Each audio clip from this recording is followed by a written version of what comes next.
بسم الله الرحمن الرحيم. اللهم صل على محمد وآل محمد. ناظرین کرام، السلام علیکم ورحمۃ اللہ وبرکاتہ۔ لا حول ولا قوۃ الا باللہ العلی العظیم۔ اعوذ باللہ من الشیطان الرجیم۔ بسم اللہ الرحمن الرحیم۔ الحمد للہ رب العالمین والصلاة والسلام علی خیر خلقہ محمد وآلہ الطیبین الطاہرین ولعنۃ اللہ علی اعدائہم اجمعین من یومنا ھذا الی قیام یوم الدین، اما بعد فقد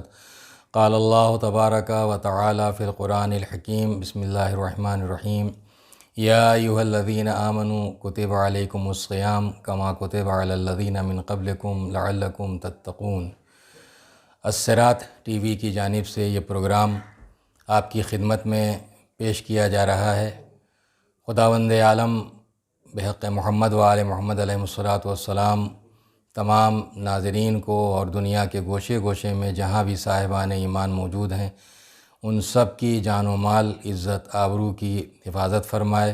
خاص طور پر یہ جو وبائی مرض پھیلا ہوا ہے، اس ماہ مبارک رمضان کی آمد پر اس پروگرام کو پیش کرنے سے پہلے بارگاہ الہی میں یہ دعا ہے کہ پروردگار بحق محمد و آل محمد علیہ الصلاۃ والسلام ہم سب کو اور ہر مومن اور مومنہ کو اس وبائی مرض سے محفوظ رکھے، اور جو اس کا شکار ہو گئے ہیں انہیں شفاء کامل و عاجل عطا فرمائے۔ جیسا کہ آپ حضرات کو علم ہے کہ الصراط ٹی وی کی جانب سے یہ ماہ مبارک رمضان المبارک کے حوالے سے پروگرام نشر کیا جا رہا ہے، آپ کی خدمت میں پیش کیا جا رہا ہے۔ مختلف موضوعات پر مختلف علماء اور واعظین کے بیانات آپ کی خدمت میں پیش کیے جائیں گے۔ اس وقت میں آپ کی خدمت میں حاضر ہوا ہوں۔ موضوع ہے اس وقت کا صلہ رحم اور ماہ مبارک رمضان۔ ماہ مبارک رمضان جو برکتوں کا مہینہ ہے، پروردگار عالم نے اس مہینے کو اپنی جانب منسوب کیا ہے، اسی لیے اس کو شہر اللہ کہا گیا کہ یہ اللہ کا مہینہ ہے۔ شعبان کے مہینے کا آخری ہفتہ تھا، اور اسی شعبان مہینے کے آخری دنوں میں پیغمبر اکرم ایک دن منبر پہ تشریف لے گئے، اور آپ نے ارشاد فرمایا کہ اے لوگو، تمہارے پاس اللہ کا مہینہ آ رہا ہے، ان قریب آنے والا ہے۔ یہ مہینہ برکتوں کا مہینہ ہے، یہ مہینہ رحمتوں کا مہینہ ہے۔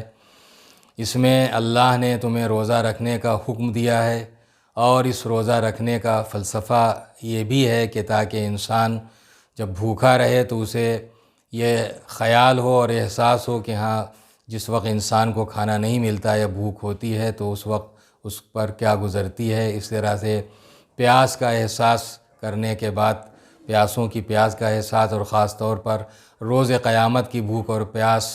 سے انسان اس مہینے میں اللہ سے پناہ طلب کرے۔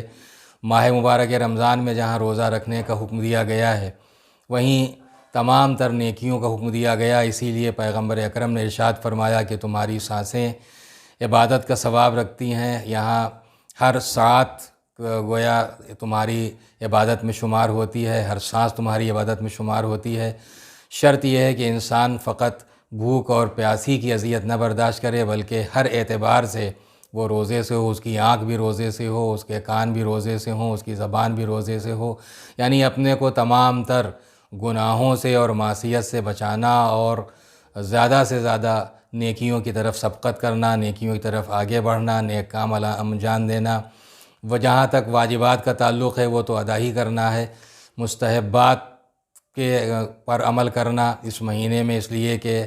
ہر عمل کا اس مہینے میں ثواب زیادہ ہو جاتا ہے۔ عام دنوں میں جو عمل ہم انجام دیتے ہیں اس کا ثواب کچھ اور ہوتا ہے، اس ماہ مبارک رمضان میں جو عمل ہم انجام دیتے ہیں اس کا ثواب کچھ اور ہوتا ہے۔ اسی لیے یتیموں کے ساتھ شفقت و محبت، پڑوسیوں کے حقوق کی حفاظت، غرباء اور مساکین کا حال پوچھنا اور ان کی مدد کرنا، ان تمام باتوں کی طرف جہاں اس مہینے میں ہمیں توجہ دلائی گئی ہے، وہیں معصومین کے ارشادات میں، پیغمبر اکرم علیہ الصلاۃ والسلام کے فرمودات میں، وہاں ہمیں صلہ رحم کی طرف بھی توجہ دلائی گئی ہے۔ صلہ رحم یعنی اپنے اعزاء اقربا سے بہتر سلوک، حسن سلوک، اچھا برتاؤ، یہ صلہ رحم کہلاتا ہے۔ اس کی بڑی اہمیت ہے۔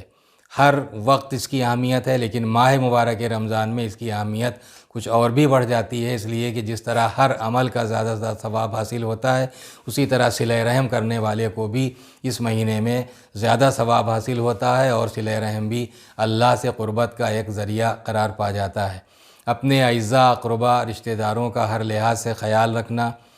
ان کی کفالت، اور اگر پریشان حال ہیں تو ان کی پریشانیوں میں ان کی مدد کرنا، اور بہتر سے بہتر سلوک کرنا، بہتر سے بہتر ان کے ساتھ برتاؤ کرنا، یہ سب چیزیں ارشادات معصومین کے تحت گویا فرمائشات ہیں معصومین کی، اور فرمودات معصومین میں ہمیں بہت ساری ایسی حدیثیں مل جائیں گی جس میں صلہ رحم کی طرف، اپنے اعزاء اقربا کی طرف سے حسن سلوک کی طرف دعوت دی گئی ہے۔ اس سلسلے میں امیر المومنین علی ابن ابی طالب علیہ السلام کا ارشاد گرامی ہے، نہج البلاغہ کا خطبہ ہے، خطبہ نمبر 23، جس میں آپ نے ارشاد فرمایا کہ اے لوگو، کوئی شخص چاہے جتنا مالدار کیوں نہ ہو جائے، وہ اپنے اعزاء اور اقربا اور قبیلے کی زبانی یا عملی یا دیگر قسم کی امداد سے مستغنی نہیں ہو سکتا، یعنی کتنا ہی انسان مالدار ہو جائے لیکن وہ اپنے اعزاء اقربا اور رشتہ داروں کی مدد سے مستغنی نہیں ہو سکتا، یعنی ایسا نہیں ہے کہ اسے کبھی ان کی مدد کی ضرورت نہ پڑے۔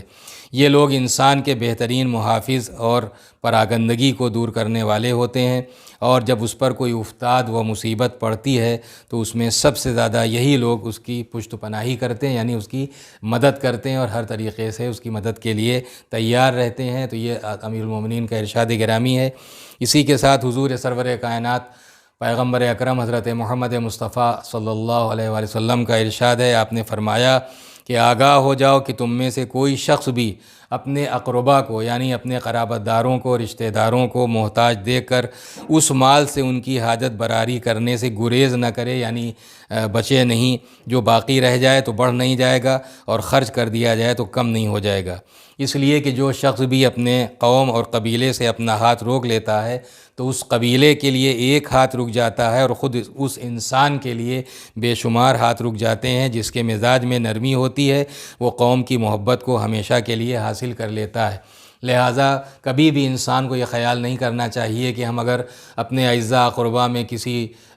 کی مدد کر دیں گے تو یہ مال ہمارا کم ہو جائے گا۔ پیغمبر کے ارشاد کے مطابق وہ مال کم ہونے والا نہیں ہے، بلکہ پروردگار برکت عطا کرنے والا ہے، اور وہ یہ چیز اور یہ صلہ رحم مال میں اضافے کا سبب بننے والا ہے، اور رزق میں اضافے کا سبب ہوتا ہے۔ اسی کے ساتھ ہمارے اور آپ کے پانچویں امام محمد باقر علیہ السلام نے اپنے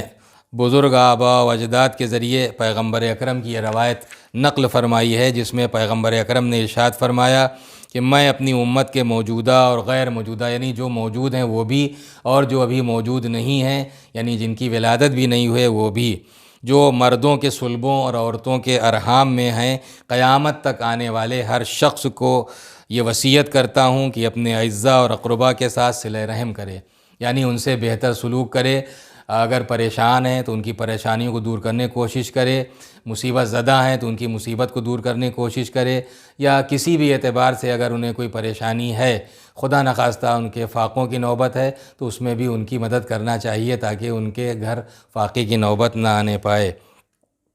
پھر فرماتے ہیں کہ چاہے وہ اس سے 1 سال کے فاصلے پر کیوں نہ رہتے ہوں، یعنی ضروری نہیں ہے کہ وہ ہمارے ساتھ میں رہنے والے یا ہمارے قریب میں رہنے والے ہمارے اعزاء اقربا، بھائی بہن یا اور جو دیگر اعزاء اقربا ہوتے ہیں، بلکہ اگر وہ دور دراز علاقوں میں بھی رہتے ہیں تب بھی اگر ہمیں ان کی پریشانی کی اطلاع ہو جاتی ہے کہ وہ پریشان ہیں یا کسی طرح کی مصیبت میں گرفتار ہیں تو بھی ہمیں ان کا خیال رکھنا چاہیے، اور حتی الامکان ان کی اس پریشانی کو دور کرنے کی کوشش کرنا چاہیے جتنی انسان کے اندر وسعت ہے۔ اسی کے ساتھ امام زین العابدین علیہ السلام نے پیغمبر اکرم کی یہ روایت نقل فرمائی ہے۔ آپ نے فرمایا کہ جسے یہ خواہش ہے کہ خداوند عالم اس کی عمر میں اضافہ فرما دے اور اس کے رزق کو وسیع کر دے، یعنی روزی کو بڑھا دے، تو اسے صلہ رحم کرنا چاہیے، کیونکہ قیامت کے دن جو رحم ہے وہ اللہ اس کو گویائی عطا کرے گا، یعنی وہ بارگاہ الہی میں یہ عرض کرے گا کہ بار الہا، جس نے مجھے جوڑا اس سے تو رابطہ قائم کرنا، اور جس نے مجھ سے قطع تعلق کیا تو بھی اس سے رابطہ توڑ لینا۔ ارحام سے متعلق ظاہر ہے کہ رشتوں میں جیسے جیسے قربت بڑھتی جاتی ہے ویسے ذمہ داریاں بھی انسان کی اسی اعتبار سے بڑھتی جاتی ہیں۔ ماں باپ تو بہرحال ہیں ہی، بزرگ کی حیثیت سے، پھر ماں کی حیثیت سے ان کا احترام، باپ کی حیثیت سے باپ کا احترام، اسی کے ساتھ جو اپنے بھائی ہیں، بہن ہیں، بھائیوں کی اولاد، بہنوں کی اولاد، اپنے چچا ہیں، خالہ ہیں، ماموں ہیں، یعنی جو سگے رشتے کہلاتے ہیں، تو جیسے جیسے قربت رشتوں کی بڑھ جاتی ہے اسی اعتبار سے ذمہ داریاں بھی بڑھتی ہیں۔ اور یوں تو ہر انسان کا ہمارے اوپر ایک حق ہے، لیکن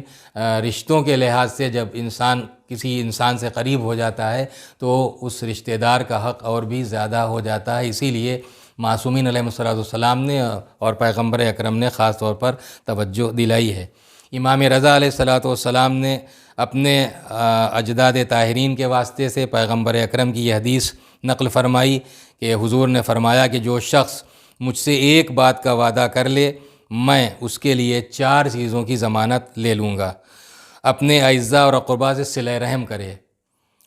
تو خداوند عالم اسے محبوب رکھے گا، اس کے رزق میں وسعت عطا کر دے گا، اس کی عمر میں اضافہ فرمائے گا اور اس کو اس جنت میں داخل فرمائے گا جس کا اس سے وعدہ کیا ہے۔ تو یہ ہے صلہ رحم کی اہمیت۔ ماہ مبارک رمضان میں ایک بہترین موقع ہے کہ اگر اللہ نے ہمارے حالات ایسے کشادہ رکھے ہیں اور کر دیے ہیں کہ ہم دوسروں کی، خاص طور پر اپنے اعزاء اقرباء کی، اپنے بھائیوں کی، بہنوں کی یا اور دوسرے اعزاء اقرباء کی مدد کسی بھی اعتبار سے کر سکتے ہیں، تو اس میں کسی قسم کی کوتاہی نہیں کرنا چاہیے۔ اور یہ بھی اس ماہ مبارک رمضان میں حصول برکت کا ایک بہترین ذریعہ ہے، رزق میں اضافے کا ایک بہترین ذریعہ ہے اور اپنی مغفرت کا ایک بہترین ذریعہ ہے۔ امام محمد باقر علیہ السلام کا ارشاد ہے کہ صلہ رحم اعمال کو پاکیزہ بناتا ہے اور اموال کو زیادہ کر دیتا ہے۔ یہ نہیں سوچنا چاہیے کہ یہ مال اگر ہم دے دیں گے تو کم ہو جائے گا۔ امام فرماتے ہیں کہ صلہ رحم کرنے سے انسان کا مال کم نہیں ہوتا بلکہ مال بڑھتا ہے۔ اسی طریقے سے عمر بڑھتی ہے اور یہ صلہ رحم بلاؤں کو دور کرتا ہے، اس سے بلائیں دور ہوتی ہیں اور موت کو ٹال دیتا ہے۔ ظاہر ہے کہ موت آنی تو ہے، وہ یقینی ہے، لیکن بہرحال موت کو ٹالنے والا ایک یہ بھی عمل ہے کہ انسان اگر صلہ رحم کرتا ہے تو موت بھی ٹلتی ہے، رزق میں اضافہ ہوتا ہے، مال میں کمی نہیں ہوتی اور انسان اس کے ذریعے سے قربت الہی